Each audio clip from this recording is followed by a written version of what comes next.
Lista e projekteve të Agjencisë së Shteteve të Bashkuara për Zhvillim Ndërkombëtar (USAID), që administrata e presidentit Donald Trump ka anuluar, shkon në 368 faqe. Kjo tregon ndikimin ndërkombëtar që SBA kanë pasur në të gjithë globin. Projektet shtriheshin nga Zambia në Shqipëri dhe Kosovë. Projektet variojnë nga programe të mëdha të mbështetjes së infrastrukturës, 14 vende të paspecifikuara me vlerë $800 milion secili, deri në një investim prej $10 milion në zhvillimin e pathoxhanëve rezistente ndaj insekteve. Gjithashtu, ato variojnë nga mbështetja e rrjeteve të sistemit të paralajmërimit të hershëm të urisë, 3 projekte me vlerë $900 milion secili, deri te krijimi i një dhome amerikane të tregtisë në Bielorusi. Anulimi i projekteve dhe ndërprerja e fondeve ka prekur thuajse çdo vend, nga Shqipëria në Zambia.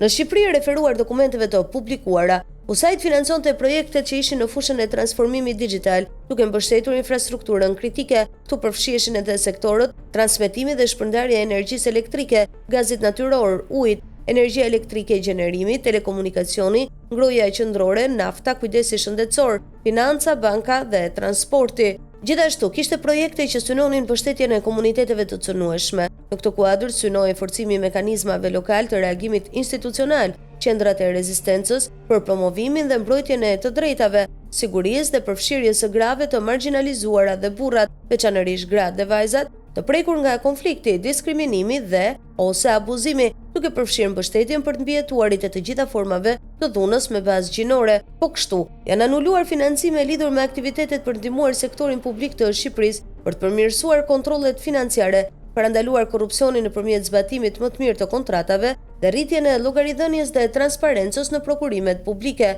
Një program i madh $520 milion, Prosper Africa, për të nxitur tregtinë midis SBA-s dhe Afrikës, është ndërprer, dhe po ashtu kanë përfunduar edhe programet për të përmirësuar rendimentin e sojës në Afrikën subsahariane dhe për të ndihmuar Ministritë Afrikane të Shëndetësisë për të marrë me sëmundjet infektive.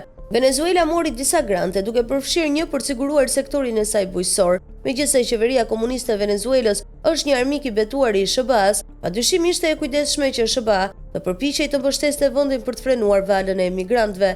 Grante ju dhanë gjithashtu Irakut dhe Sirisë për ndihmë teknike për familjet e riadresuara dhe për ndihmuar me imunizimin e fëmijëve, pavarësisht nga përplasjet mes SBA-s dhe atyre vendeve. Grantet për ndihmë humanitare për njerëzit e përndjekur në Kubë dhe për të promovuar lirinë fetare dhe etnike në Azi, gjithashtu u ndaluan. Projekte të shumta që synonin forcimin e sigurisë ushqimore dhe luftimin e malarjes, tuberkulozit dhe HIV-it u konservuan gjithashtu. Platforma globale e vaksinave Gavi është goditur gjithashtu me shkurtime të mëdha. Në fillim të kësaj jave, mbi 530 mjek, studiues, shkencëtar dhe ekspertë të shëndetit publik, të cilët u mblodhen në konferencën e 2025-s mbi retroviruse dhe infeksionet oportuniste në San Francisco, i shkruajtën sekretarit amerikan të shtetit Marco Rubio, duke bërë thirrje për një ndryshim urgjent të vendimeve të fundit nga administrata Trump. Ndërkohë, Departamenti Amerikan i Shtetit ka refuzuar të komentojë raportet se mbi 700 diplomat kanë nënshkruar një letër drejtuar sekretarit të shtetit të SBA-s, Marco Rubio, duke dënuar shkurtimet për rrezikimin e sigurisë së SBA-s.